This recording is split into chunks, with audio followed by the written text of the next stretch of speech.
இந்த சிம்ம ராசிக்காரர்களுக்கு எந்த மாதிரி பலன் ஏற்படும் அப்படின்னு சொன்னா ரொம்ப ரொம்ப சூப்பரான பலன் ஏற்படும். இந்த 3 என்பது மாற்றங்களை தரக்கூடியது. கண்டிப்பாக ஒரு தொழிலில் மாற்றம், ஒரு எண்ணத்தில் மாற்றம், ஒரு இடத்தில் மாற்றம், அந்த மாதிரி மாற்றங்கள் ஏற்படும்.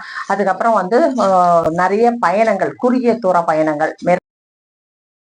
எல்லோருக்கும் வணக்கம். நான் கீதா அன்பழகன். பேசும் நட்சத்திரங்கள் சேனல் வழியாக உங்கள் அனைவரையும் சந்திப்பதில் மிக்க மகிழ்ச்சி. முதலில் என்னுடைய குருநாதர் அனைவருக்கும் என்னுடைய அன்பான வணக்கங்கள். இன்னைக்கு என்ன நம்ம பார்க்க போகிறோம் அப்படின்னா, வருகின்ற ராகு கேது பயிற்சி பத்தி தான்.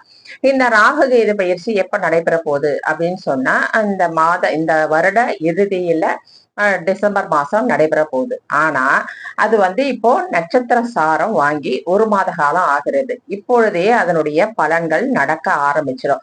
ராகு கேது பயிற்சி இன்னும் 3 மாதம் கழித்து தான் நடக்கும், அப்பதான் அந்த மாதிரியான பலன்களை ஒருத்தருக்கு தரும் அப்படின்னு சொன்னாலும், இப்பொழுதிலிருந்தே அந்த ஜாதகருக்கு அந்த ராகு கேது பயிற்சியால் என்னென்ன பலன்கள் நடைபெறணுமோ அது அத்தனையும் நடைபெற ஆரம்பிக்கும்.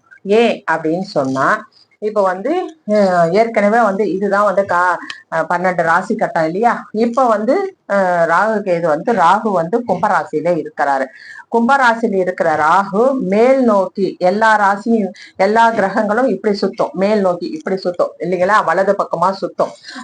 ஆனா ராகு கேது இப்படி இந்த சைட்ல சுத்தம், கிழக்கு நோக்கி சுத்தம். அப்படி இருக்கும் பொழுது கும்பத்தில் இருக்கிற ராகு மகரத்திற்கு தான் வருவார். கும்பத்தில் இருக்கிற ராகு மீனத்திற்கு போக மாட்டார். அப்போ கும்பத்தில் இருக்கிற ராகு மீனத்துக்கு வர்றது எப்ப வருதுன்னா 13/11/2026 13ஆம் தேதி 11ஆம் மாசம் 2026 அப்போ வராரு. ஆனா இவர் இப்ப எங்க இருக்காரு அப்படின்னு சொன்னா, கும்பத்தில் தான் இருக்காரு. கும்பத்துல முதல்ல எந்த நட்சத்திரத்துல இருந்தார்? கும்பத்துல ஒரு 2.5 நட்சத்திர பாதங்கள் இருக்கு இல்லையா? 2.5 நட்சத்திரங்கள் 9 பாதங்கள் இருக்கு இல்லையா? அப்போ முதல்ல அவர் பூரட்டாதியில இருந்தாரு. அது குருவினுடைய நட்சத்திரம். குருவினுடைய நட்சத்திரத்துல ராகு இருக்கும் பொழுது குரு போல ராகு செயல்பட்டார். அடுத்து சதயத்துக்கு வந்தார், அவருடைய சொந்த நட்சத்திரத்துக்கே வந்தார். அப்போ ராகு மிகவும் வீரியமாக பலமாக அவர் செயல்பட்டார். இப்போ யார் நட்சத்திரத்துக்கு வந்திருக்கார் அப்படின்னு சொன்னா, அவர் அவிட்ட நட்சத்திரத்துக்கு வந்துட்டார். இப்போ இந்த அவிட்ட நட்சத்திரத்துக்கு எப்ப மாறினார் அப்படின்னா, ஜூன் 30ஆம் தேதியே வந்துட்டார். இப்ப ஜூலை மாசம் ஃபுல்லா போகுது. குறைஞ்சபட்சம் ஒரு 28 நாட்கள் ஆகிட்டது. இந்த 28 நாட்கள்லயே ஜாதகர் அனைவருக்குமே பல மாற்றங்கள் அவர்களுக்கு நடைபெற்றிருக்கும். ஏன்னா இந்த ராகு கேது பயிற்சியால என்னென்ன மாற்றங்கள் ஏற்படணும் அப்படின்னு இருக்கிறதோ அது எல்லாமே இப்பவே மாற ஆரம்பிச்சிருக்கும்.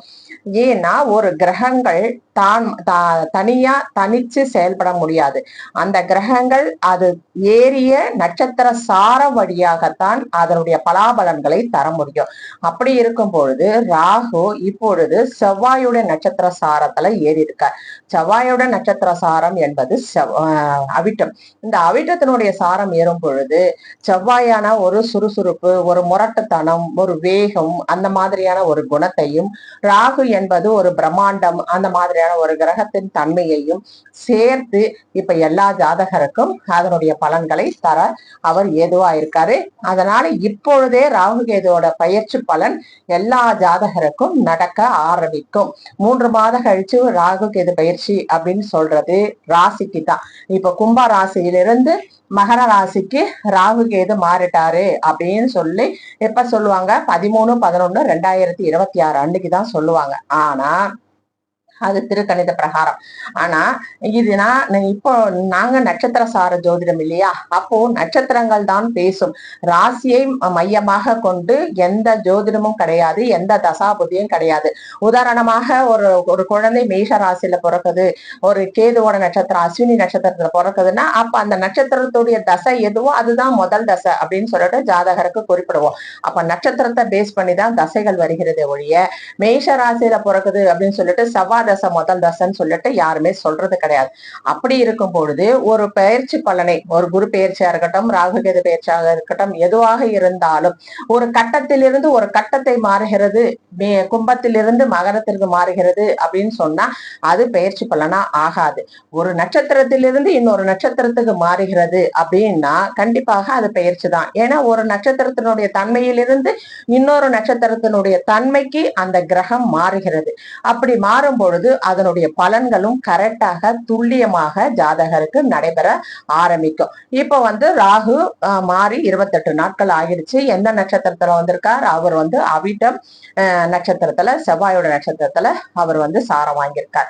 இப்ப இது அவிட்டத்திலே 4 பாதம் இருக்கு இல்லையா?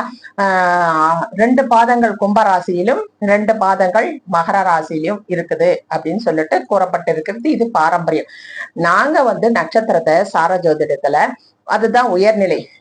அடிப்படை என்பது வேதிக் என்கின்ற பாரம்பரிய ஜோதிடம். அது பொதுவான பலனை சொல்லக்கூடியது. ஒரு ஜாதகத்துல நடக்குமா நடக்காதா, ராசி பலன் என்ன, குரு பயிற்சி வந்துருச்சா, குரு பலன் வந்துருச்சா அப்படின்னு சொல்றது ஒரு பொதுவான பலன். எல்லாருக்கும் ஒரே மாதிரி சொல்லக்கூடிய பலன். மகர ராசியில பிறந்தவங்க எல்லாருமே கோடீஸ்வரன் ஆகிறதும் இல்லை, எல்லாரும் பிச்சைக்காரனா இருக்கிறதும் இல்லை. ஆனா பொதுவா என்ன சொல்லுவாங்க, இந்த 2 மணி நேரத்துல பிறக்கிற எல்லா குழந்தைக்கும் ஒரே ஜாதகம், ஒரே தசா புத்தி அப்படின்னு சொல்லிட்டு பலனை சொல்லிடுவாங்க. எல்லா பலனும் ஒன்ன போல. ஒருத்தரை மாதிரி யாருமே இருக்க மாட்டாங்க. ஒவ்வொருத்தருக்கும் அவங்களுக்கு ஒரு தனித்தன்மை உண்டு, தனி ஜாதகம் உண்டு. 1 நிமிட இடைவெளியில் பிறக்கிறவங்களுக்கு கூட தனி ஜாதகம் உண்டு. இதுதான் உயர்கணித சார ஜோதிட முறை, உயர்நிலை ஜாதகம். சரிங்களா? இப்ப கும்பராசியில் இருக்கிற அந்த அவிட்ட நட்சத்திரம் 9 பாதத்துல பிரிக்கப்படும். அது மிகவும் துல்லியமாக வரக்கூடியது. இப்ப உங்க பாரம்பரிய பிரகாரம் பார்த்தாலே 4 பாதத்துல வருது இந்த அவிட்ட நட்சத்திரம். இப்போ சதயத்துல இருந்து கும்பராசியில் இருக்கிற சதயத்துல இருந்து ராகு பகவான் இப்ப அவிட்டத்துக்குள் முதல் பாதத்துல வந்துட்டார். அப்போ அந்த வந்த போது இந்த செவ்வாயனுடைய தன்மையில ஒவ்வொரு ராசிக்கும் என்ன மாதிரி பலனை தரப்போறார் அப்படின்னு சொல்லி பார்ப்போம்.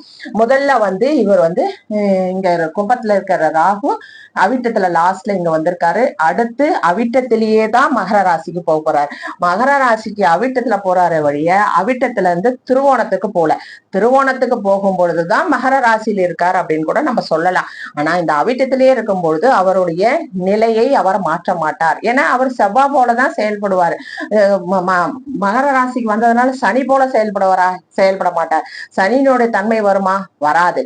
ஆனா சனியோட வீட்டுல ராகு இருக்கிறதுனால கொஞ்சம் வீரியம், யார் வீட்டுல இருக்கார் அப்படின்ற ஒரு தன்மைக்காக அப்படி சொல்லலாம். ஆனா அவர் யார் போல செயல்படுவார் அப்படின்னும் பொழுது அவர் செவ்வாயை போலதான் செயல்பட ஆரம்பிப்பார்.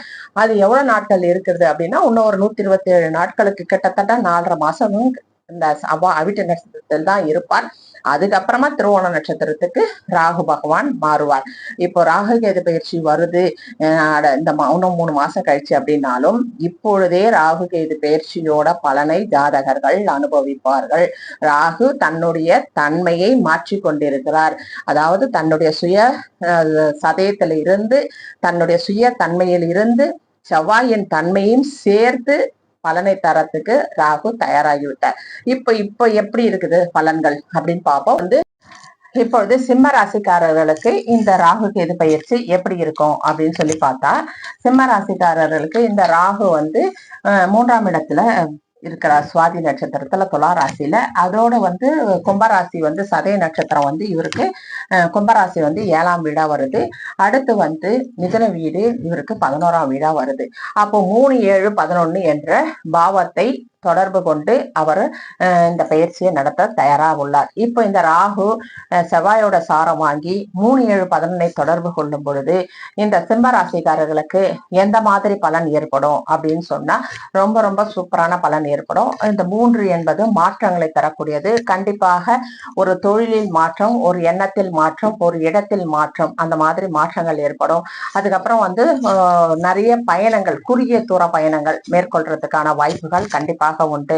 அந்த பயணம் எதற்காக இருக்கும் அப்படின்னா இடம் சார்ந்து, பொருள் சார்ந்து, வியாபாரம் சார்ந்து, தொழில் சார்ந்து அந்த மாதிரியான பயணங்களாக இந்த ஜாதகருக்கு ஏற்படும். அடுத்து 7ஆம் பாவம். 7ஆம் பாவம் என்பது கலத்திரகாரகன். திருமணம் ஆகாதவர்களுக்கு இந்த நேரத்துல கண்டிப்பா திருமணம் நடக்கும். அதுவும் பெண்களாக இருந்தால் கண்டிப்பாக நடக்கும். ஏன்னா கலத்திரகாரகன் செவ்வாயோட சாரத்தை ராகு வாங்கி வரும் பொழுது கண்டிப்பாக திருமண கொடுப்பனை, திருமணமாகாத பெண்களுக்கு கண்டிப்பாக திருமணம் நடக்கும். திருமணமானவர்களுக்கு உங்களுக்கு மன மகிழ்ச்சி ஏற்படும், சந்தோஷம் ஏற்படும். அடுத்து 11 எண் தொடர்பை கொள்ளும் போது ரொம்ப ரொம்ப திருப்தியான நிலையை ஜாதகருக்கு கொடுக்கும். இது அகம் சார்ந்த விஷயத்தை இயக்குகிறதுனால இவர்களுக்கு அகம் சார்ந்து உள்ளத்தில் மகிழ்ச்சியும் சந்தோஷமும் திருப்தியும் தரக்கூடிய ஒரு ராகு கேது பயிற்சியாகத்தான் இது இருக்கிறது. அது மட்டும் இல்லாமல் பொருளாதாரம் எப்படி இருக்குன்னா மிதமான அளவுல இருக்கும்.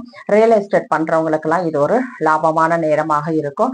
ஏன்னா 11 தொடர்பு கொள்ளும் பொழுது செவ்வாய் இருக்கிறதுனால இந்த மண் சம்பந்தமான விஷயங்கள் செய்யறவங்களுக்கு இது ஒரு பொற்காலம் என்று சொல்லலாம். அதனால இந்த நேரத்தை கண்டிப்பா நீங்க பயன்படுத்திக்கீங்க. ஏதாவது புதுசா ரிஜிஸ்ட்ரேஷன் பண்ணணும், இல்ல கூட்டு பத்திரம் பண்ணணும், இல்ல மத்தவங்க பேர்ல எழுதணும், அந்த மாதிரி விடுபட்ட பத்திர ரிஜிஸ்ட்ரேஷன் இதெல்லாம் நீங்க இப்போ முயற்சி பண்ணீங்கன்னா செஞ்சிடலாம்.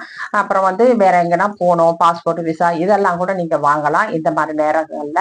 அதுக்கப்புறம் 11 தொடர்பு கொள்ளும் பொழுது கடைசியில் பார்த்தா லாபமா நிற்கக்கூடிய அமைப்புல தான் இந்த நேரம் இருக்கு.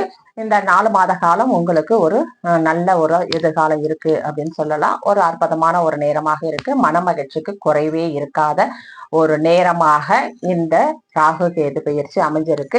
இதுல இந்த பயிற்சியில ஏற்படுகிற பலன் உங்களுக்கு பெருசா நடக்கணும், நான் சொன்னதை விட அதிகமா நடக்கணும் அப்படின்னு சொல்லி நீங்க எதிர்பார்த்தீங்க அப்படின்னா உங்க சுய ஜாதகத்துல ராகு எந்த இடத்துல நிக்கிறாரு, அவர் எந்த கட்டத்துல இருக்கார், ராகு 9 கட்டத்துல ஒரு 12 கட்டத்துல அந்த ராகு ஒரு கட்டத்துல போட்டிருப்பாங்க. அது எத்தனாவது கட்டத்துல இருக்கு, அதனுடைய சாரம் என்ன அப்படின்னு நீங்க பாத்துட்டீங்க அப்படின்னு சொன்னா அவர் வல்லத்தன்மையோடு இருந்தார்னா இப்போ ஏற்கனவே அது அகத்தை சப்போர்ட் பண்ண வந்திருக்கு. பொருளாதாரம் மிதமா இருக்கு. அங்க பொருளாதாரம் ஸ்ட்ராங்கா இருந்ததுன்னா இன்னும் இது டபுள் மடங்கு உங்களுக்கு ஸ்ட்ராங்கா பொருளாதாரத்தை ஏற்படுத்தி கொடுத்துரும். அதனால கண்டிப்பா இப்ப நல்ல நேரம் இருக்கும் போது ஒரு முறை பார்த்து உங்க ஜாதகத்தை நீங்க என்ன தொழில இன்வெஸ்ட்மெண்ட் பண்ணணுமா, இல்ல வேற பிசினஸ் ஏதாவது ஆரம்பிக்க போறீங்களா, இல்ல திருமணம் பண்ணிக்கணும்னு நினைக்கிறீங்களா, இந்த மாதிரியான ஒரு நல்ல விஷயத்தெல்லாம் நீங்க இப்ப ஏற்பாடு பண்ணி நீங்க இதை செஞ்சுக்கலாம். அதுக்காக தான் இது சுயஜாதக ஆய்வு கண்டிப்பா நீங்க செஞ்சுக்கணும் இந்த நல்ல நேரம் இருக்கும் பொழுது. கண்டிப்பா இது ரொம்ப நல்லா இருக்குது. 3 7 11 அப்படின்றது நல்ல அருமையான ஒரு ஸ்தானம், காம திரிகோண ஸ்தானம். அதனால ரொம்ப நல்லா இருக்கு, லாபம் அருமையா இருக்கு. சரிங்களா? நன்றி, வணக்கம்.